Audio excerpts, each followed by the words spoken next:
Support for this podcast comes from Frito-Lay in the 2023 Snack Bracket Championship. The Frito-Lay Snack-It Challenge is underway, and fans are voting on their favorite snacks to crown champion. We're talking about prime-time matchups between the best 64 snacks in the land. Will Ruffles Ridges reign supreme? Can Doritos defend their dynasty? Or will Smart Food use their smarts for a surprise upset? Only you can decide. Get in on all the action for a chance to win up to $1,000 or a year's worth of snacks. Let your snacks be heard. Just go to fritolaysnacket.sbnation.com to vote and enter for a chance to win. No purchase necessary. Sweepstakes ends April 3rd, 2023. Void where prohibited. Year's worth of snacks awarded in the form of 52 coupons, each good for one bag of chips. See official rules at fritolaysnacket.sbnation.com.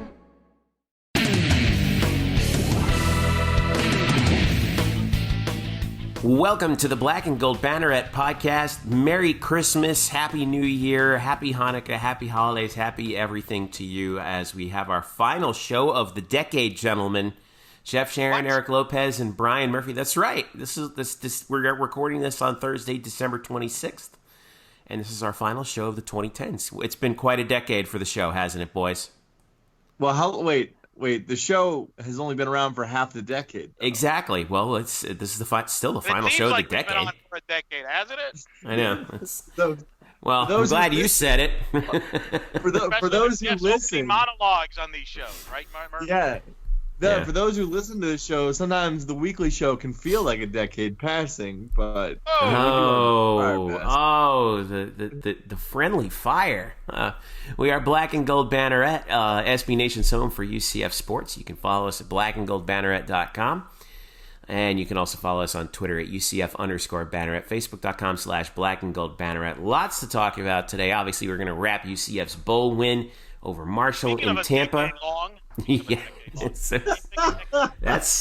that one was right on cue. I'll give you that one, Eric. We will recap that. We'll look at we'll do a little preview work on basketball as we head into conference play for both women's and men's. And we'll just look back at the calendar year that has been so far, and give our final thoughts on on 2019 and what to look forward to as we head into 2020. By the way, I've been a little inactive. I've actually been, if I sound like crap to you, it's because I feel like crap. I have the flu. And I've been actually on medication the last 3 days. I'm heading into day 4 tomorrow, so I can't wait for that. It's been it's been a sick word over here. I want a total do-over on my Christmas week because, like, I got sick. Connor got sick. Steph got sick. The only one who didn't get sick, the dog was moping around. The only one who didn't get sick was Eliza. And so, of course, naturally, when everyone else is sick, the toddler is the one who's running around with full energy. So Hey, it's this time of year. We're all dealing with it, right? We're all playing hurt. With some help. We're all playing hurt. We're all playing hurt here. We're all playing banged up. And we're still doing this, but, it might sound a little disgusting on my end from time to time, so I apologize for that in advance. Anyway, let us begin, gentlemen. Football season is officially in the books. UCF gets the 48-25 win over the Marshall Thundering Herd in the Gasparilla Bowl. UCF is now 2-2 all time in that bowl. The Knights finished the season at 10-3. Third consecutive year with double-digit victories. UCF jumped out to a 21-0 first quarter lead thanks to the defense. Richie Grant with a pick six. Greg McCrae with a touchdown run that came off of a turnover. Tremont Morris brash with a long fumble recovery, and it was off and running and never really was close after that. It was there was a wild third quarter there where both teams scored, I think, 5 consecutive touchdowns on 5 consecutive possessions. Turned into the Pro Bowl. It kind of got like you said on Twitter, Murph. The game lost its mind there a little bit in the third quarter, and then afterwards.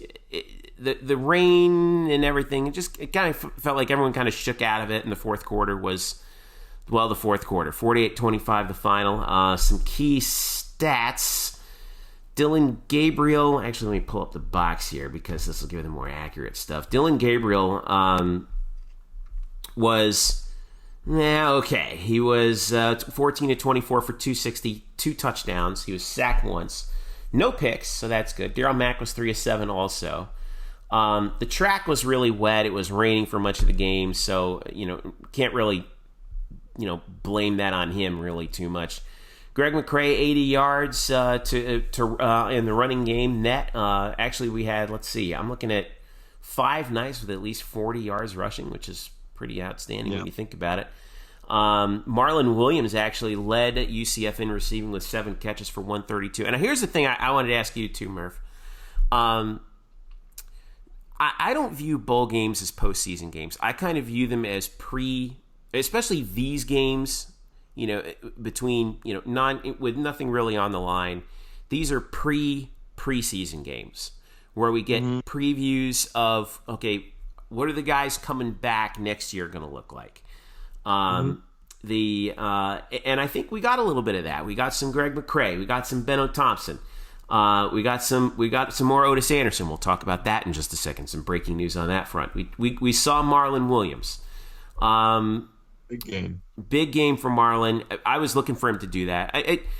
So I think that this obviously the two objectives are, number 1, get the win, number 2, stay healthy, right? But I think you got to be pretty happy with not just the performance, but hey, I think we're going to be all right heading into next year, because even with all those guys out, with Adrian Killen's not playing, with Gabe Davis not playing, everything's turning out just fine, right? Yeah, it really was, and it's even more difficult to gauge the offense in this game when they're basically handed a 2-score lead solely because of their defense. Yeah, I mean right off the bat almost. So that does change some things. But you look at how they performed. I mean, they had really a career best game out of Marlon Williams, which is hopefully a big precursor for 2020 ahead for him, because they do need him to be that guy. I mean, he had that big long catch and run off a 0-yard screen pass. Right. That traveled, lateral to the line of scrimmage, and then he outran guys, for 75 yards. That's something that he has. I mean, we've seen him get caught from behind before, so to see him outrun guys like that was encouraging. But with Trey Nixon and Jacob Harris getting a 6th year, and also the guys who didn't show up on the stat sheet, Kavon Ahmad, who I'm still high on, Jalen Robinson, the transfer from Oklahoma, will be eligible next year. It's a receiving core that should be deep, and similarly, it's a running back game that should be deep. We saw Trillian Coles get into the game late, and he broke off a 38-yard run late down to the goal line.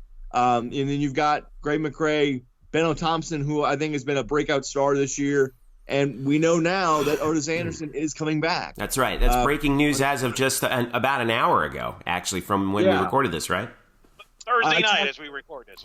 Right. So he broke this about an hour ago, a Thursday night. I talked to Otis in Tampa, asked him if he thought he had a decision to make on his future, and he said, he admitted that he did, and he would talk it over with his parents, and sure enough, he talked it over, and his decision is he's coming back to UCF for his senior season. I'm not here to discuss the merits of whether that's a good decision or not. My whole thing on that is, if it's the decision Otis wants, that's the best decision. That's the only thing that matters. Is not my opinion on it. It's the decision. It's about if the player is happy with that choice, and if he is, then more power to him. Hindsight's always going to be 20/20 on that. I mean, what can you say? But for UCF, you potentially have, even with Killen's gone, a 3-man backfield of Anderson, McCrae, Benno Thompson. And then you could work in Trillian Coles or Demarius Good, assuming both those guys stay. I mean, again, this offense, and this is one of the things I'll do quickly during the week ahead, is just sort of quickly give you a framework of what this team looks like next year. And I think just going through it, this team looks really good on both sides of the ball next year, assuming the roster stays as is. Oh boy, the kiss of death. I can feel it coming right now, Eric. Undefeated. Oh boy. Eric, say something nice about this bowl game, please. It finished. Eventually. Finished. Over. It went so long that ESPN actually moved it to ESPN, moved the conclusion of the game back to ESPN2 to start the Monday Night Football pregame show, which, by the way, they're contractually obligated to start. But, I mean, the game started at 2:30 and it went past 6:30. It was a 4+ hour game in regulation. The third quarter went an hour, and so did the first. Well, yeah, it was that was long too because of all the touchdowns. But also, what hurt this game, not hurt it, but just the pace of the game, was the fact that everyone who was on the field basically picked up a personal foul. And so you get a personal foul. You get a personal foul.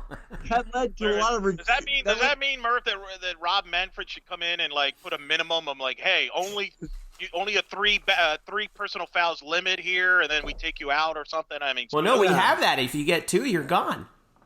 Well, no, he was talking team-wise. Okay. Yeah, it's a team. Like, get out of here. Holy, an hour. By the way, that's crazy. Rough.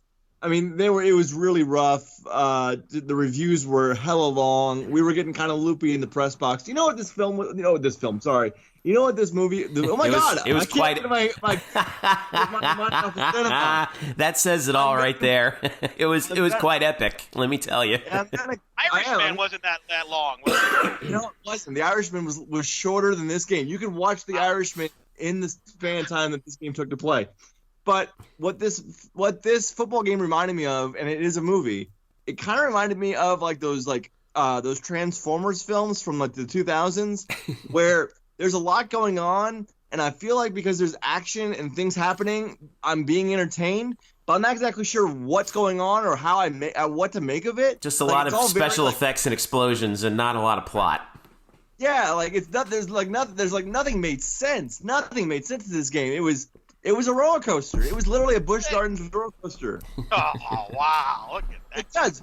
It came out of the chute, guns a-blazing, sent you right into like 2 loops into a corkscrew spin, and then you wanted to catch your breath, so it like settles you down, sends you maybe underground with some scene setting, and tries to tell a story, and you're getting kind of bored. Where there's like 6 possessions of like punts or turnovers on downs. And then it says, screw the story. Let's go for a ride. And then we're back at it with 3 consecutive plays that end up as touchdowns. I mean, and then when people were fighting and punching each other and cats lying with dogs, mass hysteria.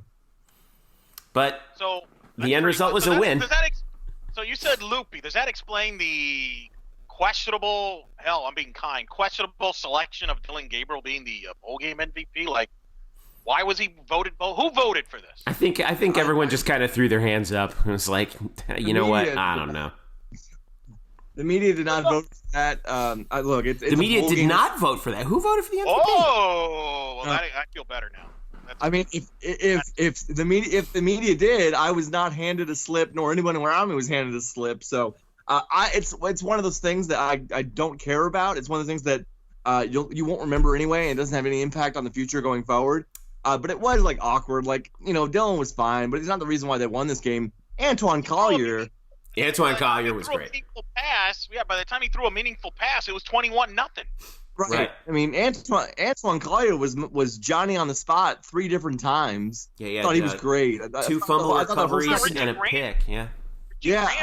7 solo tackles, had the pick 6, forced that fumble on the long run by the Marshall player early in that first quarter. Yeah. I thought he was certainly should have been a stronger case. I mean, I thought he was the best player on the field in the first quarter. Well, what about don't forget Nate Evans? He had 12 total tackles, a sack, a tackle for a loss, a pass broken up, and 3 quarterback hurries, and 2 carries at the end of the game too. That was fun.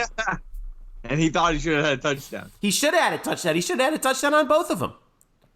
I didn't. I was still making my way down to the field when that happened. Yeah, I was at Amway Center. The game had flipped. All right. So when you see, let me just recap it for you. I don't know if you watched the game on TV afterwards. I don't blame you if you did. Not many did. Not many did at all. We'll cover that. Right. So Evans gets the ball at it's 1st and 10 in the UCF 39, and they throw him in there, and he runs basic shotgun draw for 9 yards, but the Red Sea like parts in front of him. There's no one there. And he gets tripped up by his toenails by a defensive line end that he ran past and over. If he gets past that guy, he scores a touchdown. All right. Sometime later, Trillian Cole's got a 38-yard rush down to the Marshall 2. And then they decide, all right, we're going to give Nate one more go here. And again, shotgun draw. He gets tripped up about an inch shy of the goal line. He tried to stretch the ball over, and he was down. But that was the last play of the game. Which kind of it would have been cool to see Nate score a touchdown. But I think and they could have run one more play, maybe two more, but I think Josh Heupel made the right call, being like, "All right, we've given you the ball twice here. We're covering the spread already. We're not gonna do this to Marshall. It's not the right thing to do." Excuse me. The horse was already in the barn, and by that I mean they had already hit the over and the spread. Let's go home. I know. That's correct. So anyway, well, let me ask you this though. All right, so UCF gets the bowl win over Marshall. Knights finished 10-3, finished second in the division. Eric, I want to start with you. Was this season a success? I think it was. What's your definition of success? I think that's where it's. I think right? I think I'm kind of asking you that question too. Well, I think it depends. I mean, no, because I mean, there are people in our audience that don't believe this was a success because they didn't win their division, they didn't play for the conference title, they didn't play in New Year's Six, or they started following the team in 2017. But that's beside the point. Or the fact is that no one was excited about playing Marshall, so that kind of is like, okay, whatever. Plus, I mean, you were the preseason favorites in the league prior to the season starting. So some would say no. Now, I think you could be. I think where people get in trouble here is they try to make one thing doesn't necessarily equate to the other. Like, if you're disappointed by the season, that does not mean it was a bad season. It was a good season. But you could also still be disappointed if it was a good season. I mean, they did not win their division. They did not win their conference. I think if you ask the players and coaches internally in there, they're not satisfied with this season. So I don't think there's wrong to be disappointed. I think it's a good season. Success, in my opinion, I think if you win a conference. Now, that's a harsh. I don't think. I don't think successful is a strong word, but I think it's a good season. I think the positives are you get 10 wins. You now continue. You hope to build on that moving forward. I think this was a transitional season. I think this was a season now where you could close the door on 2017 and 18, because I think some of the fans' problem, and you joked about it, but there are a lot of people that jumped in at 2017 and they didn't know what, if they lose a game, it's a complete disaster, whatever. In a way, UCF now knows what it's like to be a big-time program, because Alabama, who's going to be playing in Orlando, they went 10-2. They were 8 points away from being undefeated, and they probably, if you asked an Alabama fan, it's a disastrous season, right? Because they didn't play, they're not in the playoff. And that's probably the case for a lot of programs. So I hope, what I think if I were the fans, majority, because otherwise you're just going to be miserable, is close the door on 2017 and 18. I think that chapter is over, where you go undefeated back-to-back regular seasons. Not to say that you can't go undefeated in the future, but don't compare it to those teams, because if you do, you're going to fail in that comparison. I feel like that's what's happened this year. The reason why a lot of people don't feel it's a successful year, where I think prior to 2017, I think people would have been, yeah, it's a great year. It's great. We got a new quarterback, 10 wins, a lot to look forward to. People compared it to 17 and 18 and just assume you can just continue to do what you did in 17 and 18, and you can't. You can't do that. That doesn't work in this sport. I think this is a transitional season. I think you're moving on from Mackenzie Milton to Dylan Gabriel. That's the biggest takeaway from this year. Forget the wins, losses. The biggest takeaway is you've got a quarterback for the next 2 to 3 years that you can win football games with moving forward. That's the biggest plus of the year to me. Everything else is what it is. So that part is a huge success, because easily you may have gone into this at the end of this year and said, I don't have a quarterback still, like many other programs do. So I think that's the big success. The most successful part is you have a quarterback, you can win games. But I do think fans need to let that stuff go. Stop with the comparisons to 17 and 18. Stop complaining about rankings. And just take a deep breath and let's see what happens in 2020 and judge 2020 on 2020 alone. But it's not going to happen. I feel like it. Calling the season a failure is just way overly harsh. I mean that's not fair to. Sure. Because then you're saying that so anything less than 10 wins is like, what do you do if it's a failure? What do you do? Do you fire the coaching staff? Of course not. I don't think that's. I think that's way too harsh. I want to hear, Murph, what you think about this, though. Well, like Eric, I'm not going to address your success, yay or nay, because you're not going to take my bait, huh? Okay, I got it. No, it's just not a good premise. So, I think we can agree that the season did not meet expectations, and I think we can agree on that because we all had expectations for this team. We laid them out in the preseason. We all thought they were going to go to the Cotton Bowl, right? Yeah. So I'm pretty sure that the league did too. I'm pretty sure the players did as well. So it's a season of unmet expectations. However, I agree in the sentiment that it's nowhere near a failure. And if you are disappointed at the end of this and let down by 10-3, but not how you got here, by just the end result. Don't worry about the fact that you lost 3 games by 7 points. Not how you got here. Just the end result. If you don't feel in any bit encouraged by that, is saying like, well, if that's our floor, and if you can't find any positives over going 10-3, then you are seriously misguided as a college football fan because you're not going perfect. Well, then I think you just described every college football fan. That's the problem. That's fair. Jim Harbaugh is averaging nearly 10 wins a game at Michigan, and everybody's crushing him because he doesn't beat Ohio State. Oh, they haven't played. What has he done? So unfortunately, I think that's the landscape that it is today. I do think it's the difference there is that Michigan has never beaten Ohio State. UCF has been to the mountaintop. UCF has been to the mountaintop twice in the last 3 years, which is the mountaintop for them is the near six. Don't get me on the playoffs. Stop it. So is that they at least accomplished that. If you think that all of a sudden because they backslide and don't make it for a year that you should be severely disappointed or it was a failure or whatever else, like, no, I think you need some perspective here. And I'm glad that Josh said it after the game on Monday. Josh said outright, you're not going to reach every one of your goals every season. And that's true. You're not. Like, you're just not going to go like 12-1 or 13-0 every year. And if your bad seasons, quote unquote bad seasons, are 10-3, can we please have some perspective on that? I'll take a bad 10-3 season anytime. Right. Now let me defend the fans here to some extent.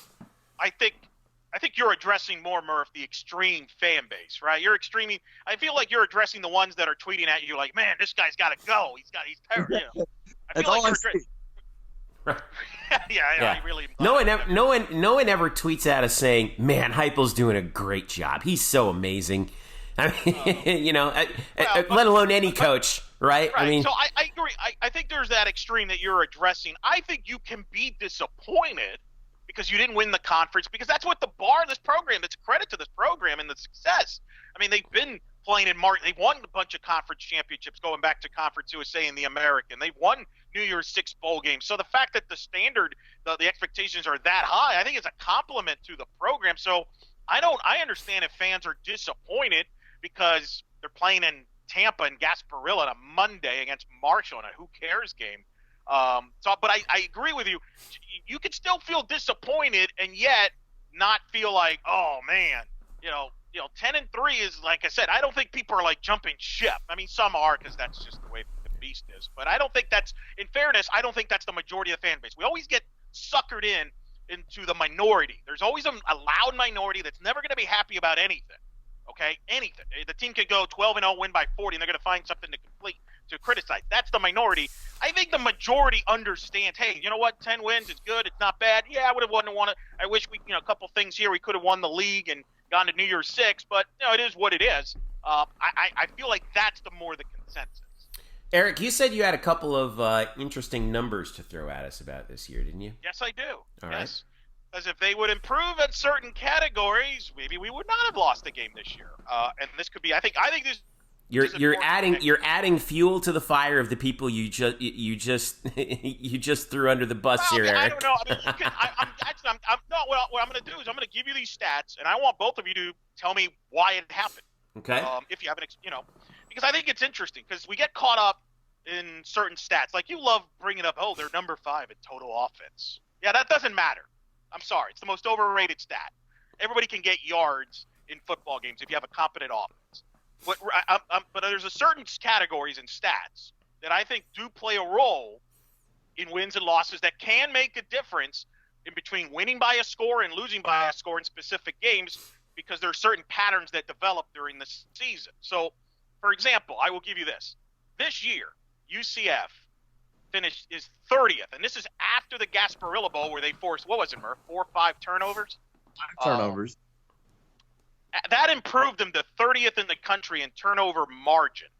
Last year, UCF was 3rd in the country in turnover margins. And in 2017, they were 2nd in the country in turnover margins. The defense didn't force as many turnovers as they've done the last few years. And then offensively, actually their turnover numbers aren't that drastically different. It just so happens that a majority of those turnovers happen in the losses, obviously. But right. I think to me, defensively, and maybe hopefully the Gasparilla Bowl is a positive sign, because some of this might be randomness, is this team defensively, while they improved in a lot of categories, Murph, didn't force a lot of turnovers. And as a result, didn't give their offense extra possessions. Yeah. Yeah, that's a fair point. You want to know why that happened? Go ahead. Luck. I mean, it's turnover. That's fair. No, that's why. I don't disagree. Turnover luck, fumble luck, all that kind of stuff. Here's the thing about these sort of things that people need to understand. There doesn't need to be a reason for everything. Things happen because fate.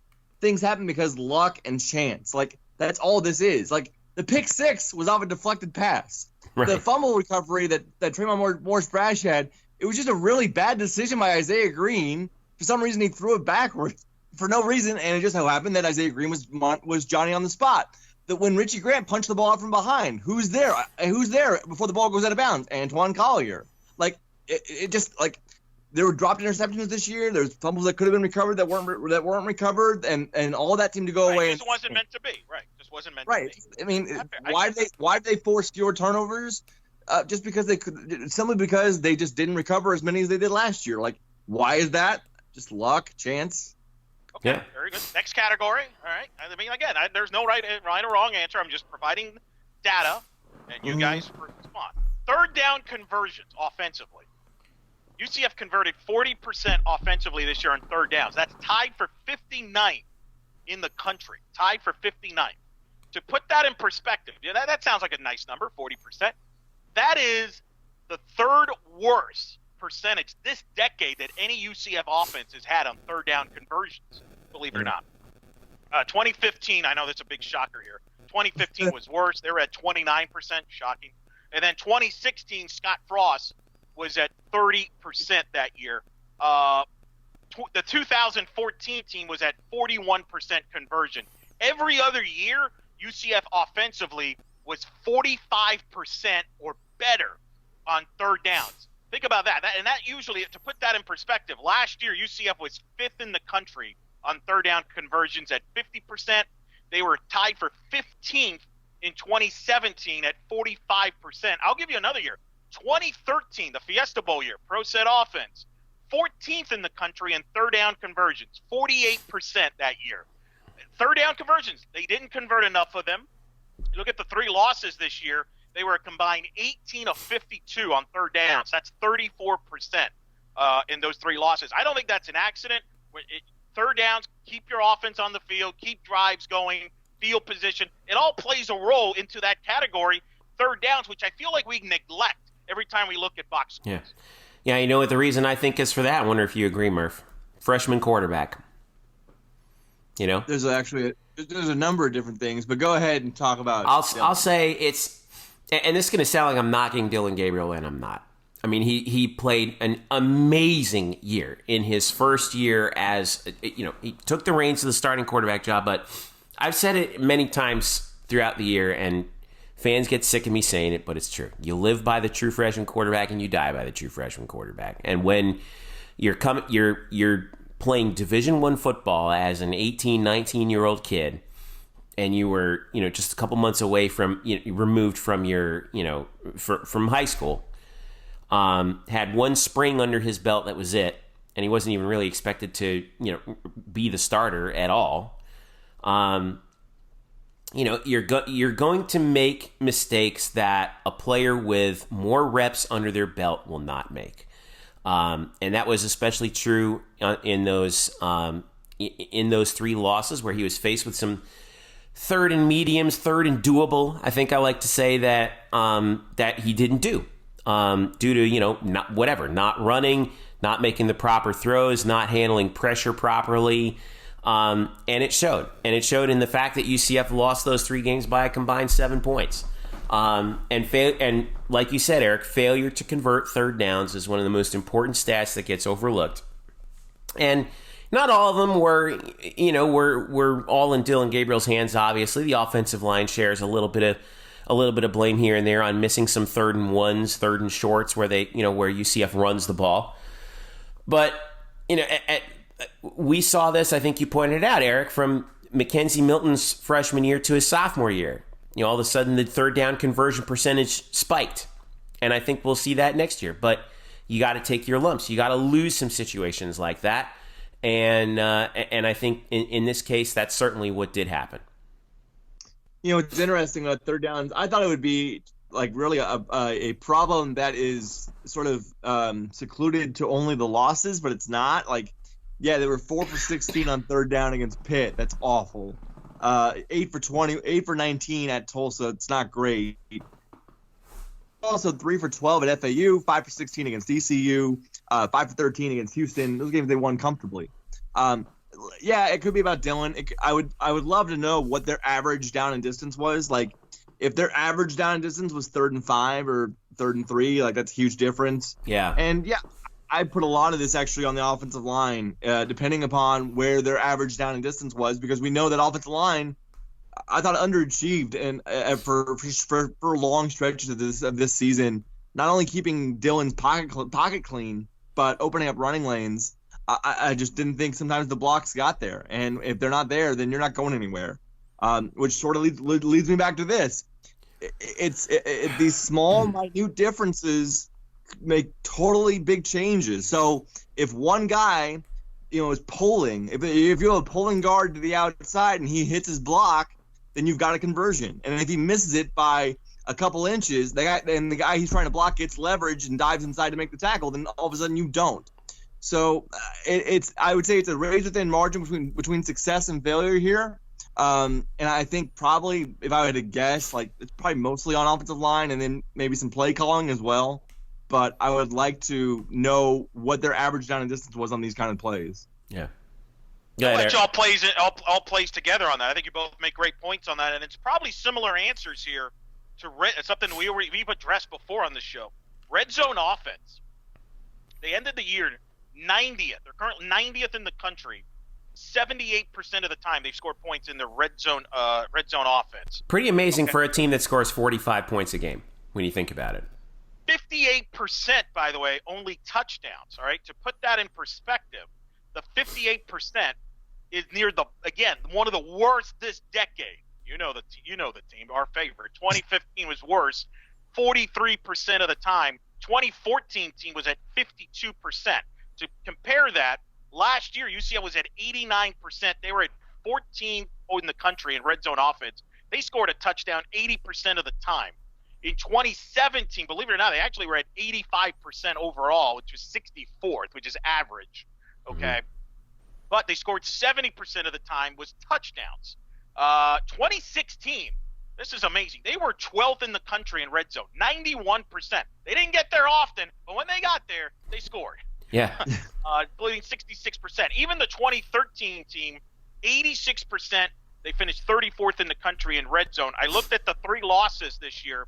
73% they scored in the red zone in the 3 losses. 73 below average.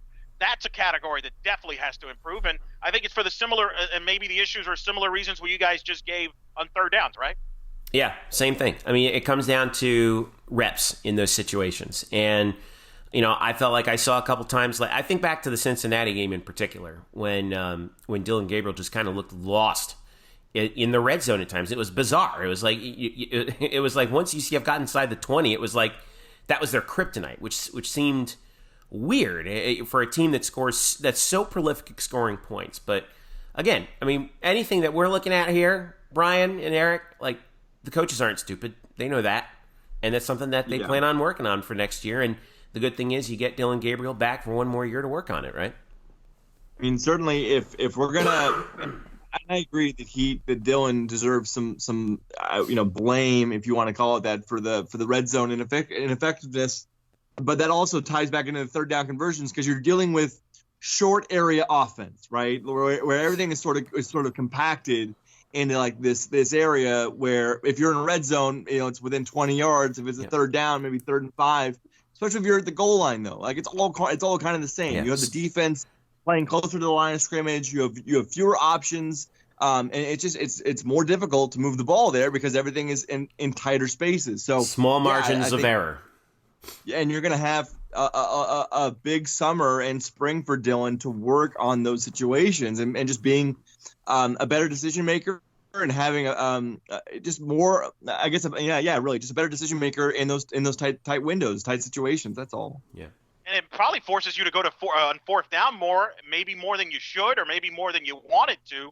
This year, UCF went for it on 4th down 33 times. They converted 19, but they went for it 33 times. In comparison, last year, 20 times. They went for it on 4th down 20 times, converted 12. 2017, Scott Frost, Gambler, 20 times he went for it on 4th down, converted 10. I'm surprised it was that few. Isn't it? Yeah. Isn't it? I was surprised too when I looked that up. That's why I wanted to bring it up. And then in 2016, in comparison, Frost went for it 35 times, converted 15 of those. So, and it goes back to that third downs. You're not converting third downs. Maybe you feel, and then even red zone. You're gambling. You're going for it more. Interesting. You'll love this stat. This is no surprise. In 2013, George O'Leary went for it on 4th down 8 times the whole year. How many did they make? Do you know? 3. Okay. And they were all probably 4th and 1s. Probably. Yeah. But what do you think? I mean, I think that also correlates to that. Cause some fans, Murph, and maybe even you at times question going for it on 4th downs and not going for field goals. I think in the Pitt game, if my memory's correct, I don't remember, but I'm sure that's been questioned at times during the season by fans. Yeah, I mean the Pitt game was the one specifically where they were in field goal range. I believe if they kicked it, it would have put them up by 7, I believe, and they did, and they decided to go for it. I'm gonna look it up right now, and they decided to go for it, and it backfires. Then it was a bad play call. It was just inside handoff to Greg McCray, I believe, and he gets stuffed. It was that was the one where Gabriel, if he kept it, he would have had a hole around the left side, and he handed it off. Yeah, that was back at the time where we were wondering, like, why isn't Gabriel running more? Yada yada yada. Right. And then he running now. Right, he opened that up later on. So yeah, it was 31-28. Early in the 4th quarter, UCF was at the Pittsburgh 15, would have been a 33-yard field goal, and they handed off to Greg on 4th and 2, and he went nowhere. And it was the right side of the line where Dylan was facing was wide open, and he doesn't keep it there. And then whatever happens, what happens next. Anyway. Yeah, I think it's some bad play calling. It's another situation where I'd like to know the average down and distance there. Like if he's going for it more on 4th and 4 than on 4th and 1, then obviously your percentages are going to be naturally lower. But and again, it's about run blocking. It's just Greg probably gets the first down there if he picks up a block in the middle. Yeah, just saying. And yet, despite all that, 2 more. Go ahead. 2 more. I got 2 more, real quick. All right, real quick. Defense. Ranked 70th in the country in red zone defense, 83%. Last year, they were 11th in the country at 75%. They were 79th in 2017, but they were at 85%. 2016, credit to Chinander and the company, 2nd in the country in red zone defense in 2016 at an amazing clip there. Only 70% of the time they gave up points in red zone defense. 2013 in comparison was 13th in the country red zone defense. Any rationale there? Is that just randomness there? What do you any a little bit more randomness, possibly a little bit more defense being out on the field a little bit more, do you think, Brian? Possibly more of like defense not really giving it their all when they're up by 30 in the second half, which happened a lot. Well, there you go. That makes sense because especially in 2017 there was a lot of blowouts, and that would explain why they weren't as good red zone defense. 79. That's a great point. All right, last one, and I think Go ahead. No one has brought this up, so I'm fascinated what you both think about this because I think we've kind of forgotten this, and maybe this year special teams kick returns. UCF finished 109th in kickoff returns, 35th in punt return. All right, last year they were 106 in kick returns, 58th in punt return. In 2017, UCF was 10th in the country in kickoff returns, 6th in the country in punt returns. We keep forgetting that, but that's one. I mean, that was a huge factor in going undefeated in 2017. The special teams, Mike Hughes, punt return and kick return. My question to you is, why are we not better in that area, considering the talent that you have on the roster? Why has that not clicked? That's a great question, and I honestly have no idea. I mean, with speed back there like Adrian Killens and Otis Anderson, you would think that UCF would be a kick returning machine, and the fact is, Mike Hughes took the kickoff returning with him. It feels like, and I don't know if it's a blocking situation. I don't know. I don't know enough about special teams and kickoff return strategy to be able to say one way or the other.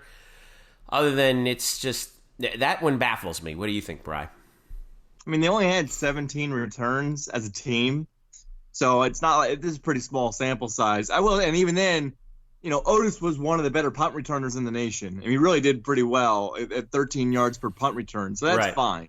And so you have 17 kick returns, 11 of them from Adrian Killens, and he averages only 18 per kick return, 19 per kick return.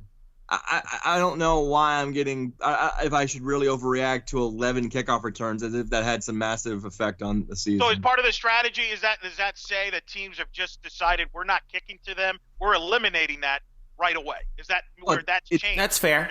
That seems fair to me. It's easier to kick field position. Yeah. It's easier to kick touchbacks now than ever, and you talk to any coach in the nation, they want to kick touchbacks. Like even I was talking to Nick Toth, UCF special teams coach, and I was talking to him about, maybe doing shorter kickoffs because their coverage units weren't very good because so I was like, why don't you do shorter kickoffs and maybe try to get the guy down before the 25, and that way, you wouldn't have to give it, if you kick a touchback, obviously it brings us to 25. So why don't you force your defense to sort of cover him within that 25-yard area? And he's like, no. Whenever we kick it off, we're going for touchbacks, and I think that's every school's sort of motto, and so that's why you just don't see a lot of kickoffs in general. And then secondly, there's probably just kicking away from guys. There might be some squib kicks too. Plus that fair catch rule too. You know how you can fair catch the ball inside the 25 now, and you can. I understand all that. I'm just saying, why can't we be like 70th, 80th? Like, I'm not saying be top 10. It's just weird that we're near the bottom. But with that few returns, though, the difference between 100 and something and 80th could be like one run back, right? Sure. No, and that's really a valid point that teams have taken away the UCF kicking game for the most part in most games. Right. That's probably fair. I mean, we've seen Memphis obviously live off of that in comparison. Yeah, that's a fair point. Yeah. God, what a horrible year. I mean, everything went wrong. No, I think it's a positive. Here's the positive. My conclusion is these are all very, like we've talked about. I think you guys have done a great job breaking each category down. These are all things I think we all agree can be very easily be better. Yeah. By variety of things, whether it be experience at quarterback, a better offensive line play. I think that's what's exciting. When it's not that far off, they could easily top and go back to being undefeated. And and if they don't, then hell's boy, freak out. Don't say easily go back to being undefeated. Yeah. That's a freighted adverb right there, Eric Lopez. Jeez, should expect it. Yeah, should expect it. What's going to be harder, and we'll get into this as time we get no divisions. So it will be tougher conference games. There's no UConn, so that bye week's on. So you're going to play a tougher schedule. You know, yeah, it's the bye week's gone. That hurts. We love that. By the way, the difference of being 109th in kickoff return average and say like 80th in kickoff return average is about 2 yards. 2 yards per return? 2 yards per return. Wow. Okay. And yet, thank you, Mike Hughes. Let's give some acknowledgement to Mike Hughes. Thank you, Mike Hughes, once again. Yeah. So the conclusion, the ending conclusion is we miss Mike Hughes a lot. All right. Well. Yes, we do. Well, God, what a horrible year, 10-3, right? Oh my God, just start all over. No, we end football season. I thought it was, huh? It will in 9 months, 8 months. I know. Well, spring football's right around the corner, boys. All right, anyway. There we go. All right, so we put the wraps on UCF football for 2019, and obviously the reminder once again the breaking news that happened. On Thursday with Otis Anderson coming back. So that should be, that's always good news to start the holiday season, the post Christmas football rush with, right? Look, I mean, expectations are going to be high. The team's going to be great. We got a lot of talent back. Probably UCF and Cincinnati, Murph, right? Co-favorites in the league next year. I don't know about what Cincinnati's bringing back, but so I would take your word for it. But I do know that just thinking about like what UCF could bring back, like let's consider this, and I say this knowing that this could change very quickly because I believe it wouldn't blow my mind if someone like Richie Grant or Aaron Robinson decided to leave early for the pros. However, if you consider that in this 4-2-5 defense, UCF could legitimately start a defensive backfield with a recovered Brandon Moore, Tay Gowan, who is outstanding, Richie Grant, Aaron Robinson, and Antoine Collier. This is legitimately one of the best secondaries the school's ever had. And probably the best secondary in the country. I mean one of. So, that is a legit quintet. Man, that would be fun to watch one way or the other. We should mention, too, we've been keeping up with this on Black and Gold Banneret, our transfer portal tracker, that we need to add another one in there tonight. Tight end Anthony Roberson has decided that he will be a grad transfer. He's entering the transfer portal and will look to transfer somewhere else as a grad transfer. Now, I am not here to talk about Anthony as a football player because we all know Anthony is much, much, much, much more than that. Anthony is probably the best humanitarian on this team, and I don't even know if that's arguable. I think him and Jordan Johnson are sort of neck and neck for it. But just as a person, it would be too bad to not have Anthony on this roster because really he's one of the best people I've ever met as a college football player. I want to pour one out, and we'll end the segment on this because we should all give a tremendous shout out to Aaron and Jordan as well. Just based on this alone, they solicited donations of toys for kids this Christmas. And they gave out almost 400 toys to almost 400 kids with the help of the Mom Squad, the UCF Mom Squad, in a toy drive this year that those two guys put together with help from a lot of UCF fans out there, and a lot of also their teammates as well. But these guys really did a lot of the legwork putting it together, and bravo to those two dudes for putting this together. They are gentlemen of the highest order, and it is going to be difficult, I think, next year, knowing that not having them around, just based on that, because they're good kids and they deserve every bit of success that can possibly come to them, be it on the football field or off. And UCF should be justifiably very proud of the two of them. So thank you, Anthony. Thank you, Jordan, for everything that you've done, and thanks to all the seniors as well, because they provided us with some amazing memories over the years. All right, take a quick break. We went long in this first segment. That's all right. Come back, talk some hoops, and then later on we will wrap the calendar year for you. Stick around. We'll be right back. Today's episode is brought to you by Cars.com. With over 2 million vehicles and 50,000 more added every day, Cars.com will match you with the perfect car for you, your budget, your life, your style. And if you're ready to say goodbye to your current car, Cars.com will get you an instant offer to cash it in. Just start by entering your license plate and get matched with a local dealer who will write you the check. So whether you're looking to buy or sell, just go to Cars.com. It's magical. Welcome back here on the Black and Gold Banneret Podcast, our final show of the 2010s. Jeff Sharon, Eric Lopez, and Brian Murphy with you. Yes, I'm playing that card every time coming back from a break. We'll talk. Let's talk basketball here because we are heading into conference play now. Both the UCF men.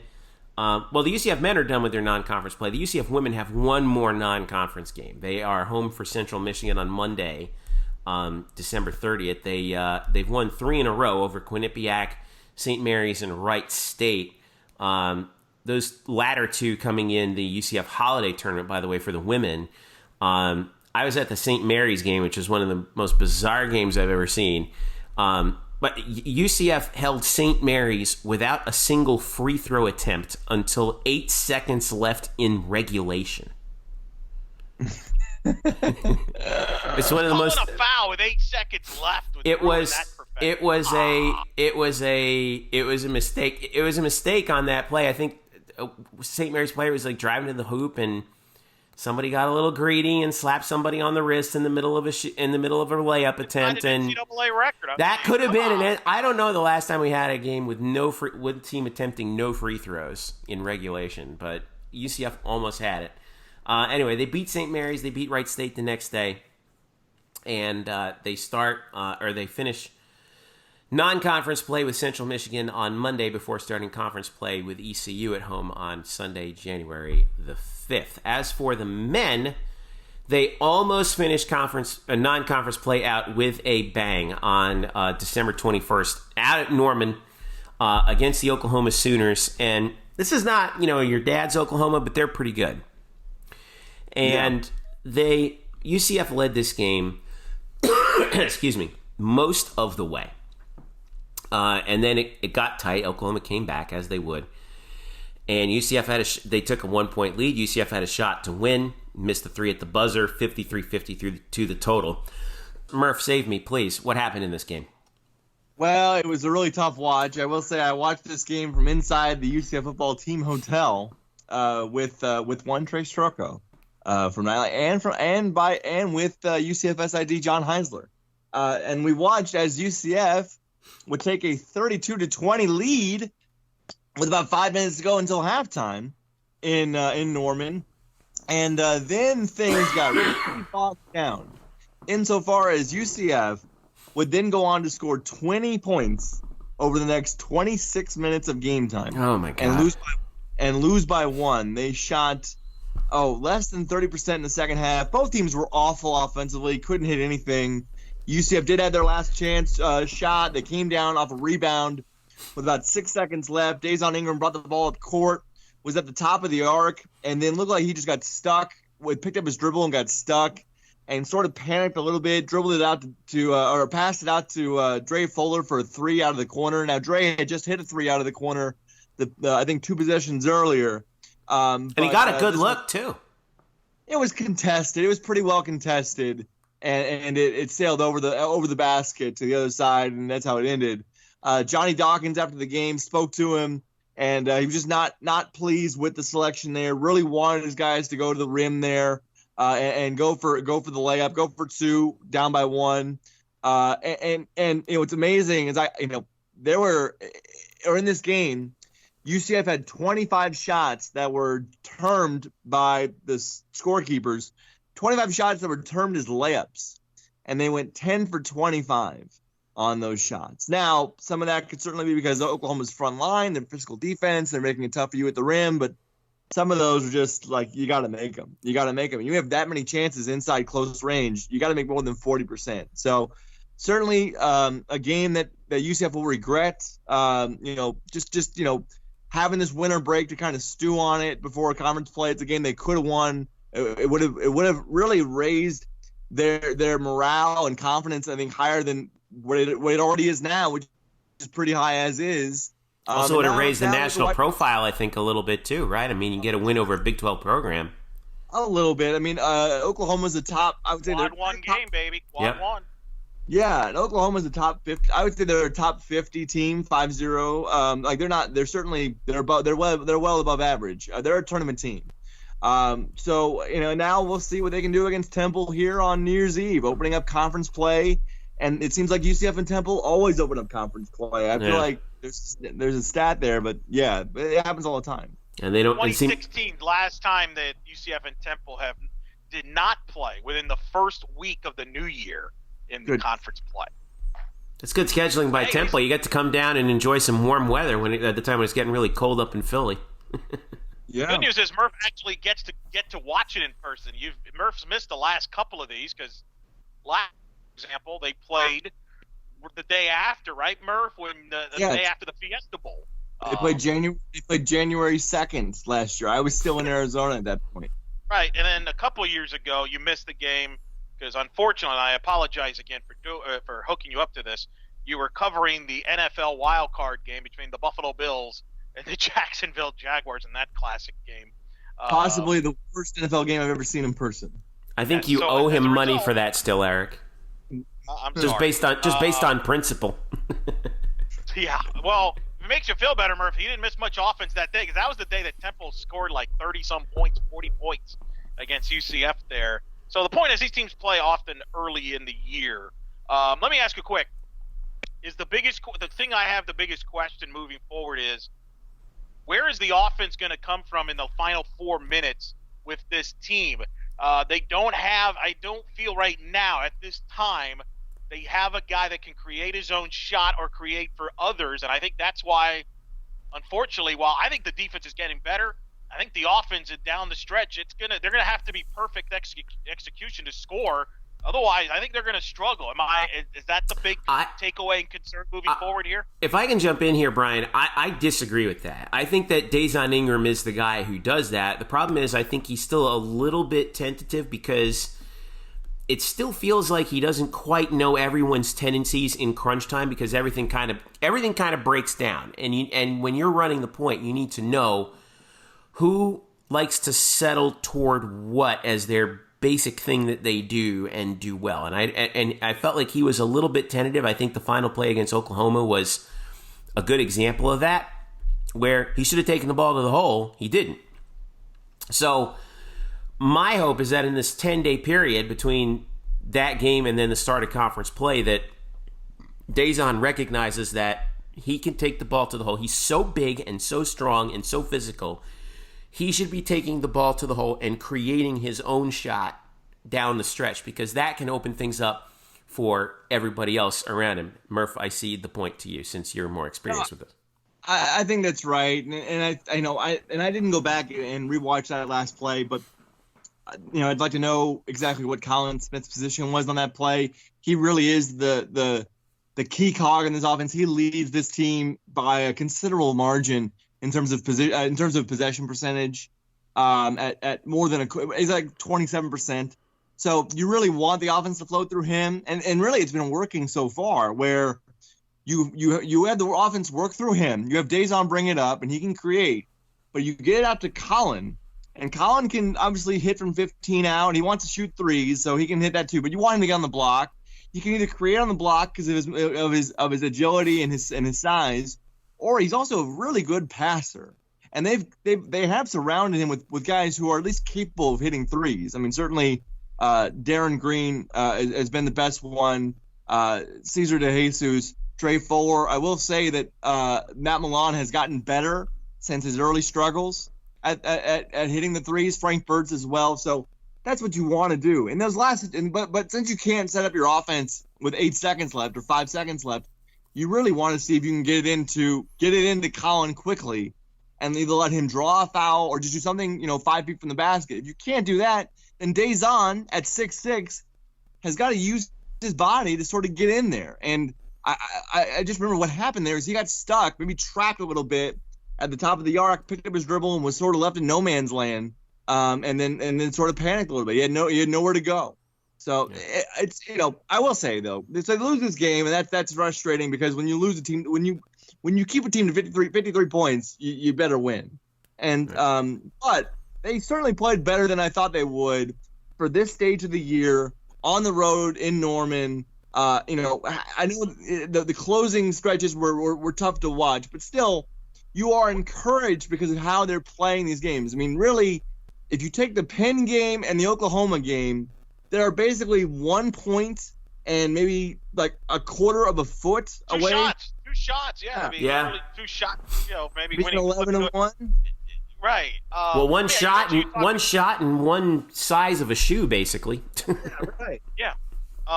You mentioned you talked to Coach Dawkins. The Jesus foul late in that Oklahoma game where they reset the clock. Was that brought up or no? No, it wasn't. It was really quick, but I forget. Was that a he wasn't trying to foul him intentionally though. Like that was just like a mistake. I believe that. Yeah, that's what I was curious about. I wonder if he made the mistake that I did live watching it. That crap, they're going to reset the clock and we got a foul and he fouled. But in reality, with the new rule, they don't reset the clock to 30. They reset it to 15. And if you've played college basketball long enough, maybe you expand it. I don't know. I don't know what happened. It was weird because they fouled, but they didn't have enough fouls anyway to go to the free throw line, so they just reset the ball. But that could have given UCF a few extra seconds if they would have made the stop. That's why I was curious what happened there if we know the details. But that's okay. I don't. It is what it is. Let me ask you now. We moved to conference. Yeah. I'm curious where you believe you have UCF right now in the league, and I did kind of 4 quick tiers here. And I did not place UCF. You're going to put UCF where you think they belong. Sure. And then if you want to agree or disagree with my tiers, that's cool too. Tier 1 is the teams that I think can win the conference tournament and/or are NCAA tournament caliber teams right now. And that's Memphis, Wichita State, and Houston. That's Tier 1. I agree with that. Tier 2, I have Cincinnati, which has had a very dysfunctional pre-conference, to say the least. Some questionable losses and questions overall. But they're still talented enough where they could be a team that could beat one of those top 3 teams. That could definitely be a contender for an NIT, CBI, alongside an SMU team that's very young and played well. Temple, who UCF's going to open with, it has a 42 net, and UConn. Those are my Tier 2 teams. Tier 3, I have Tulsa, Tulane, and South Florida. Teams that are capable of winning games, but could also lose to like a lot of teams I don't think are postseason teams. Tulsa's net's like 123, Tulane 142, USF 152, and then Tier 4, I have East Carolina, whose net ranking is at 218. They're abominable. They have struggled big time this season. Those are my 4 tiers in the league going in. Where do you place UCF there? It's funny. I would place UCF maybe right next to Temple, and we'll see whoever wins that game basically gets the nod up. So right now, I'd say UCF is probably that makes them 6th or 7th in this conference. Yeah. I mean, I have 7 teams in the top 2 tiers. You have 3 in Tier 1, 4 in Tier 2. Yeah, I'd put them in that second tier. They're certainly not in the first tier, and I agree with your first tier as well. Houston, I believe, is underachieved a little bit, certainly defensively. I think, but they're still going to be. They could still be great. I mean, with Quentin Grimes, they can still be outstanding. They just beat Washington to win that Hawaii tournament. I think their best basketball is still ahead of them. Yes, and Wichita State's been a surprise. Well, it's maybe been a surprise nationally. It's not been a huge surprise if you watch them at the tail end of last year and knew all the guys they had coming back. I mean, it's basically the entire team outside of Marcus McDuffie coming back to that team. Maybe they're playing over their heads a little bit right now. I don't know if they're the best team in the AAC, which is where they are right now in the net. And certainly Memphis. Swept the Oklahoma schools, beat Oklahoma State, which is big on the resume. But UCF plays them in Wichita in less than a month, and I know because I'll be there. And then Yes. And then, enjoy that road trip. I'm looking forward to. I really am. I'm really looking forward to being in that building, and especially with a good Wichita State team in January. It's about being in the building, Jeffrey. It's about being in the atmosphere. No, it's about being inside somewhere. It's about sports, Jeffrey. Don't you know it's about sports? Uh-huh. And then obviously Memphis, we know what's going on with James Wiseman there. I think it's a good decision for him. but they're still loaded with a bunch of talented freshmen. Precious Achiuwa is going to be a lottery pick anyway, so they're fine. I think, though, well, I'll tell you this. I feel if I had to do a futures bet right now about who would have a more successful season, Cincinnati or UCF, I would have a really hard time with that because I'm really concerned with Cincinnati. I really think there is deep-seated issues there, and actually they're not even deep-seated. They're pretty on the surface issues there with John Brennan and Jaron Cumberland. Like they obviously do not like each other, and when your coach and your best player don't like each other, things tend to go south. And they certainly have for this Bearcats team, which I think in the net they've passed UCF. But to see that UCF and Cincinnati are in the same region of the net, I know it's early, but it's shocking. And it makes sense. 87, Cincinnati 87, UCF 96. If UCF beats Oklahoma, they're probably ahead of Cincinnati. It feels like Cincinnati's played down to that rank while UCF has played up to that rank. Absolutely. Yeah. For me to say that UCF right now, halfway through, well, not even halfway through the season, but start of conference play, to arguably be in the 6th spot in this conference. I mean, remember, guys, I think when I said early or before the season, I thought their ceiling was around 7. Conference coaches picked them near the bottom. They had them as a borderline tier 3, tier 4 going in. I thought their ceiling was around 7. I thought their floor was around 11th. They wouldn't be the worst team, and certainly East Carolina has claimed staked the claim to that with flying colors. And let's pour one out. I know this is going to make everybody throw up, but God Almighty, USF. Murph. It really breaks my heart. Hindsight's 2020, man. You're not the only one. I'm stunned, Murph. And I know he was a great player. But that he has made that big of a difference to the point where, I mean, I was debating whether they would be tier 3 or 4. I put them at tier 3 because they played Florida State very well in Sunrise, and they're well coached with Gregory. But I'm surprised how I mean, I know he was a great player, but to make that big of a difference is remarkable. Well, I think, too, it's just, I mean, Brian Gregory actually said this as this becomes a USF podcast really quickly.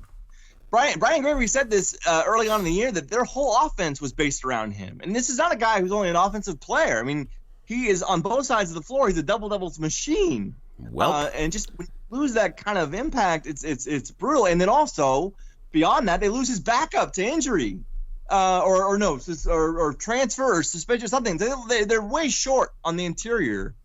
And it's I mean, there's a team that lost to IUPUI, and it's been brutal, and I don't know if it's going to get really bad in conference. But back to UCF. So now that with USF being as bad as they are, UCF's ceiling moves up.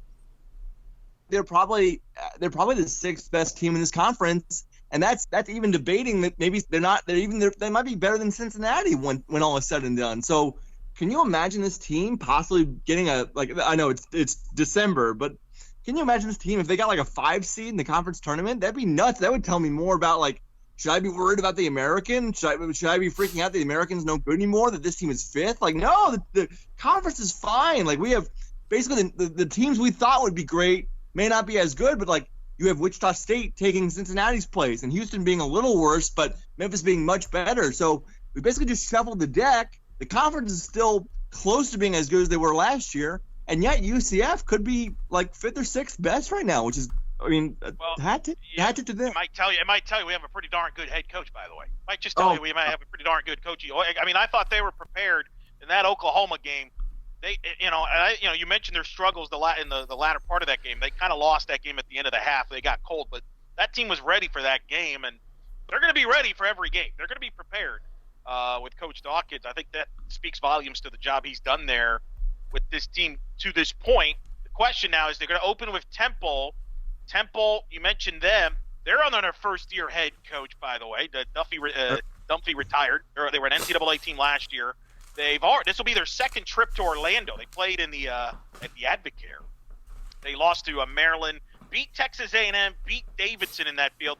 They've also beaten USC in Los Angeles. I don't know what that means this year, but they beat USC nonetheless.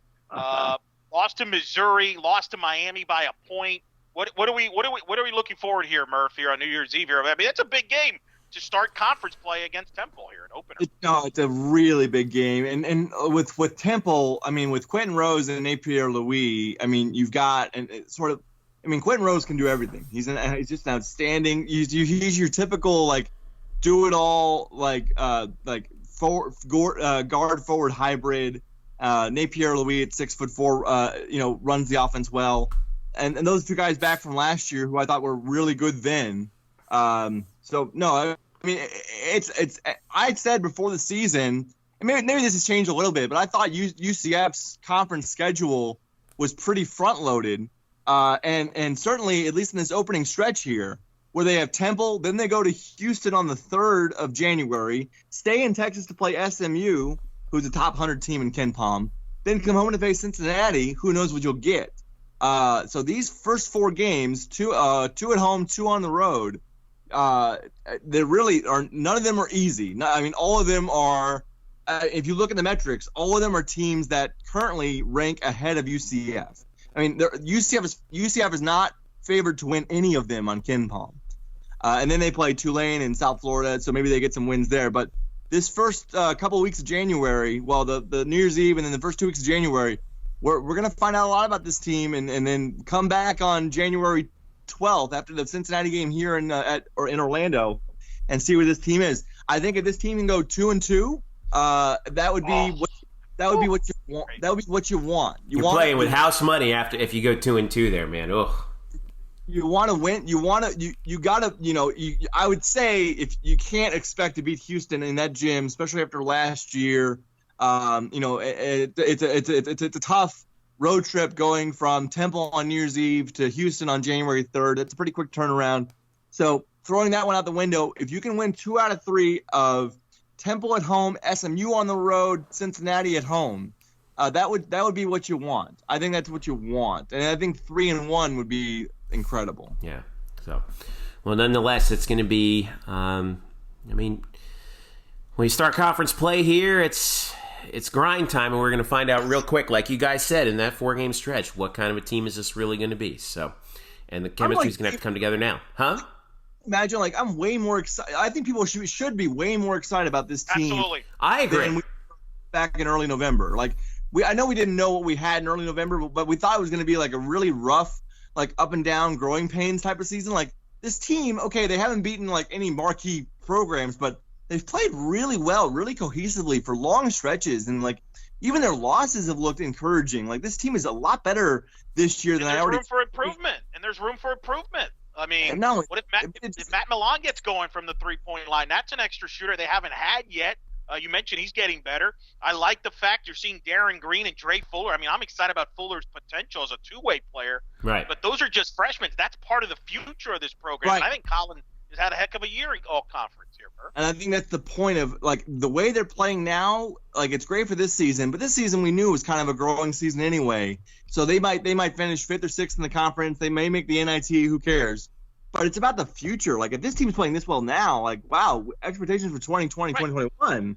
I mentioned in a radio interview, and I'm not saying that we're Wichita State, but I think you want to kind of be what Wichita State has done here with Coach Marshall last year. Last year was a completely rebuilt job at Wichita State for Greg Marshall, where they lost a ton of guys, Shamit and those guys from those NCAA tournament teams. So last year was kind of a rebuild. Remember, they got off to a terrible start.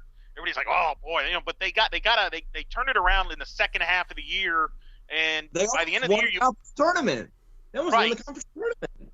And you felt good about them going into this year, and I think that's carried, from that standpoint, that's built the confidence. He's added pieces to that team, so now they're in the contention. I think they're headed back to the NCAA tournament. I think for UCF, I think it's the same goal, and I think this is how this works in college basketball. You have to take a step back after the team that you just had with BJ and Aubrey and Taco and Chad Brown and the whole gang. You lost everybody, so you're basically rebuilding, and the goal is to kind of build it up with some of the young guys this year, get their experience, hopefully win more games than not, and then you build towards next year when you're at the end of this year. I hope in March when we're having this conversation that we're feeling really good about the next season and beyond. That's the goal, in my opinion. I agree. They will not have Yuat Alak, whom I know everyone was kind of looking forward to, a 6'10", JUCO transfer who at the time when he left JUCO was I think arguably the best JUCO player in the nation, played at TCU. He would be eligible starting last week because once the semester ended, he was going to be eligible, and it would be fun to see him and Colin on the floor at the same time. Well, he flunked out. Academically ineligible, and then now we'll see where he goes next, but he will not play for UCF. Word was that he's actually already in the transfer portal. So he is in the transfer portal. Best of luck to him. What was your best memory of the U Out of Lock UCF era? I talked to him media day. There was that. You can't put me on the spot like that so quickly. Anyway, like we said, coming up on New Year's Eve, Tuesday, 2 p.m., UCF against Temple. That game's going to be on ESPNU. Murph now. I'm going. Murph's got me psyched. I'm hopping on. Jeffrey, if you can actually get rid of your cough, you're more than welcome to join us as well. I would love to get rid of this flu bug as quickly as humanly possible. Hopefully I can do so very quickly. But all right, quick break. When we return, we'll wrap the show up, talk about what's coming up in the next week, and some thoughts on the decade of UCF sports in the year to this point. Stick around. We'll be right back. Welcome back to the Black and Gold Banneret Podcast. Jeff Sharon, Eric Lopez, Brian Murphy. Let's wrap this segment up, our final show of 2019, our final show of the 2010s, with just a look back at not just the year, but let's put it this way. We're going to say where each of us was at this time 10 years ago, and how far we believe UCF has come since then. I will start. In the fall of 2009, I was working in-house at UCF Athletics, still in the video department, and it was the year that UCF and Brett Hodges, a quarterback, made a run to the St. Pete Bowl and got clobbered by Rutgers. And we were just so happy that UCF got picked to play in a bowl game within the state of Florida, out of Conference USA. And we were ecstatic for that. Like, this is great. Like, we don't have to go that far to see UCF play a good opponent. Rutgers was in the Big East at the time. And it was like, man, if this could be like our like default bowl game. If we go to bowl game every year, this should be our default bowl game. Well, the decade ends with UCF winning the Gasparilla Bowl, which is the spiritual inheritor of the St. Petersburg Bowl. And in that span of time, not just in football but in everything else, the growth of the program to me has been greater than any school in Division I overall. When you look at the overall body of work by all programs, best growth there has been. And what seems unusual about it to me is that there still seems like there's lots more growth to go. I think when Boise State got to that point, it felt like, okay, this might be about as high as Boise State gets, maybe a little bit higher. It still feels like we're only about halfway there with UCF. And it's something that as an alum I'm really proud of. It's something that I've been really proud to cover, since we started this site in the fall of 2015 and started the podcast a little bit after that. And so far it has worked. It's been remarkable to see, especially in the past 3 years, what has happened. And then I'll cap with my favorite moment from this past 10 years of UCF sports. For me, I could have picked the volleyball championship this past year, winning on the home floor, but I'm going to pick taking my son to the Peach Bowl. He was all of 2 years old at the time. He was about to turn 3. Freezing our garbanzos off in Atlanta that weekend, and especially that morning, going to get breakfast, walking to the stadium. He was an absolute trooper. He fell asleep at my feet on the concourse during the middle of the game, woke up in time for us to see the game-ending interception by Antoine Collier, which I posted on Twitter.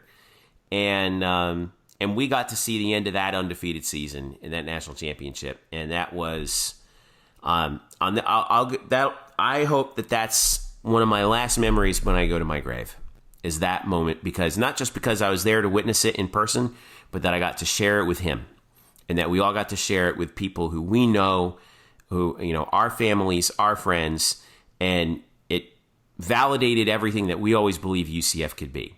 So that's my moment of the decade. Eric Lopez, your moment of the decade. I gotta follow that. Yeah, you do. Go. All right, so a decade ago, I was at that same St. Pete Bowl against Rutgers. By the way, there's a good picture of the two of us on the field that very day, by the way, I have. So there is. There's even a better one with us and Miss Florida, Kelly Todd, and Megan Clemente, which is my favorite part of the game. And I also was finishing off covering the Magic beating the Boston Celtics on Christmas Day in a preview that would turn out to be a preview of the conference finals. Two teams contending NBA title contenders back in the day when the Magic were title contenders. So that's how much it didn't happen. Yeah, right. So that's how much things have changed. As far as my favorite moments, I'll give you a couple. Selfishly, from my standpoint, my own personal career, calling the Samantha McCloskey walk-off home run 2015 American Conference Championship. UCF beats Tulsa 1-0 to win the title. Euphoria in the field. You were there, Jeffrey, covering that. It was that's definitely one of my favorite moments from a broadcast standpoint. My favorite overall UCF moment alongside that, Murph, you and I were on the field when we were watching South Florida, and Quentin Flowers hit a deep pass for a touchdown and a 2-point conversion to tie the game up at 42. And before we can even say, wow, I can't believe we blew that, next thing we know, Mike Hughes taking the kick return for a touchdown, and the stadium absolutely exploded, Murph. Yeah. I will never have I've never seen that stadium that loud, that noise, just the vibration of that stadium. I don't know how else. Maybe you're better with words than I am to describe that feeling being on the field when Mike Hughes returned that kickoff return to beat South Florida. Something I'll never forget. That's to me the moment of the decade that I personed there, Murph. Yeah, I will second that. That was definitely one of my moments of the year. So my look back to 10 years ago is a little different. So 10 years ago, I was probably at this point on December 26th, I was probably at a bar in Long Beach, California, having a lot of fun. Sounds like the opening to an Eagles song. Yes, thank you. I was not on a corner in Winslow, Arizona. Oh, okay. But because I had graduated from UCF that spring, or no, that summer. So I left in June of 2009 and went back home to California. And then I really would embark upon what Brandon Hellwig, UCF Sports Brandon Hellwig, would call a 7-year sabbatical from UCF. because really I was out of UCF athletics at that point. I mean, I still followed it as a fan. I was at the Fiesta Bowl in 2013. I drove out with some friends of mine who were UCF alums. They were living in Los Angeles as well. We drove out together. It was great to watch that. But really, I didn't follow it that closely. I was more. My job was I was a fantasy sports analyst like that. You know, I was working for fantasy football and fantasy baseball sites. So it was much different for me. And then I came back here in Orlando in December of 2016, just about 3 years ago now. And in those 3 years, I have been blessed, as they would say. Still have not seen UCF lose a home game here in Spectrum. Certainly the War on I-4 Black Friday game of the year in 2017, just the swing of emotions back and forth, just nuts. It really is. I know you say I'm better with words. It was hard to describe what you were seeing because you thought UCF was going to lose that game because Quentin Flowers was just the best player on the field. And then a little dump off to Otis Anderson goes for a touchdown, but no, he comes right back. And here's Mike Hughes. Why are they kicking to him? I don't know. It was just amazing. So besides that, it was amazing. Besides that, I would say the loudest I've ever heard the UCF stadium was the Cincinnati game day game. I've never heard that stadium, be louder. Certainly, you had to be there before the stadium got reinforced. So before the stadium got reinforced, the press box looked like it was going to topple over at any moment. But since then, I would say that's the most movement I have felt in the press box since I've been back, is that Cincinnati game day game. And the first two plays for Cincinnati, they weren't even plays; they were false starts. But guys, the best moment of my decade covering UCF athletics, and this is gonna rub people the wrong way because it's a loss. Duke, UCF, the best game I have seen. It's amazing. I know they lost. I don't care. I was trying to hold on to any shred of journalistic decorum, because in that moment you have to write your stuff and turn it in quickly. I was shaking. I was absolutely shaking with nerves and excitement and shock. I didn't know what had just happened. I couldn't believe that we were even at that stage to go that close to beating the best team in the country. That for me is probably, even though I was at the Peach Bowl, I was on the field behind Antoine Collier as my family would then shoot photographs of the TV of Collier's interception, and there I am in the background. So I was there for that. I was obviously there for the Fiesta Bowl last year.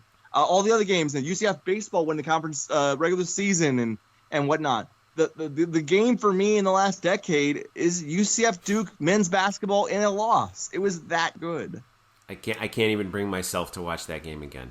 I just can't. It hurts so bad. So good. It hurts so bad. Pretty good 3-year run for you there, Murph. By the way, that's a pretty good 3-year run there. A Peach Bowl undefeated season. Mm-hmm. Little college game day action with Fowler and Herbstreit. Little Fiesta Bowl. Get to see a future Heisman Trophy winner get knocked out and become a good quarterback. And then maybe and then UCF basketball history, their first NCAA tournament win that same weekend against VCU, and then the Duke game, which by the way, it's the most watched UCF sporting event ever in this country of all time. 12.88. Yeah, more than any football game. Yep. Which is that was significant, and I actually that's a great. I mean that game I'll never forget that game. I've never been so stressed out and nervous. Oh. That game in the last 4 minutes was just breathtaking stuff, and really a credit to both sides, coaching staffs, players.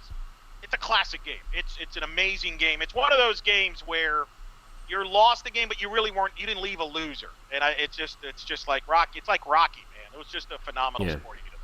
Also, because baseball's my bag, I'll say the best baseball player I saw in the last 3 years since I've been back, and I know it's kind of biased because I think it's fun to say it, but it's kind of true. It's Kyler Murray. Kyler Murray had owned UCF for an entire weekend, of which I had never seen in the 3 years I've been back. Kyler Murray is the best baseball player I've ever seen in the last 3 years, and he is not playing baseball. Yeah, he's playing quarterback in the NFL. Which, by the way, quirky stat here, the useless stat of the week on this show here. We'll wrap with this, by the way. UCF has faced 4 Heisman Trophy winners. Only two of them actually played. Only 2 of them in football. Tim Tebow in 2006 when UCF went to Florida, and now Joe Burrow, LSU, who you saw, Murph, at the Fiesta Bowl, he wins the Heisman this year. The other 2, Jameis Winston, 2014 Florida as a relief pitcher / right fielder. FSU played at UCF midweek in 2014 here, and then the aforementioned Kyler Murray, who would go on to win the Heisman Trophy with Oklahoma and lead him to the playoffs after that baseball season you speak of. So how about that? And was, I believe, the 11th overall pick or the 9th overall pick in the MLB draft. Yeah. Right. And I'll never forget what was great. Remember, you and I were there. Greg Lovelady's comment was just said it all, right? Like, it was, what was it? I'm paraphrasing, where he was like the best player on the field and he's only a part-time player or something like that. Right. He says it doesn't make sense. The best player on the field plays baseball 6 months out of the year. Like, yeah, you're right. That pretty much sums it up. Thanks, Greg. Well, that's going to do it for us. Listen, we hope you had a wonderful holiday season. We hope your new year is joyous. Enjoy the play. I know that everyone's going to be like, yeah, screw the playoff. I'm watching the playoff. You're watching the playoff. Stop lying. You're going to watch the playoff. It's all fine. Just enjoy the good football. And it's been a lot of fun. And gentlemen, it has been a blast working with you this past year. It's also been a blast working alongside those who are not here with us, namely Derek Warden, who's been our staff photographer, who's just been has been amazing from the very beginning and is getting better. His photo galleries just get better day by day by day. Every time he shoots something, it's just amazing. Just check it out. Thanks to all the folks who onboarded with us new on the move to SB Nation, Luke Saris, of course, thanks to him. Jeremy Brenner, who's been fantastic. Jeremy, sorry about the Rockets yesterday. That was rough. Yeah, he was expecting it, probably. I don't know about that. I didn't see him. Oh, I didn't see him pressing the panic button all that much. But thanks also to Anthony Lenahan, our newest staff member. Thanks also to Chris Carter for all of his support as well. It's just been it's been great. It's been a blast having everybody here. We got an exciting content coming up here in the coming days. We do. We're going to be reflecting back on the decade with our teams of the decade in as many sports as we can muster here for UCF Athletics. Eric, I know you've been working hard on that, and we've been consulting with as many people as is practical. And we're going to roll that out for you throughout the week, leading into New Year's and getting ready for as we switch into basketball mode as well. So be on the lookout for that. So, Eric, Brian, it's been a blast. Have a happy New Year, and I'll see you in 2020. Thanks, Jeffrey. All right. For all of us here at Black and Gold Banneret, happy holidays, happy New Year, and we'll see you in the year 2020.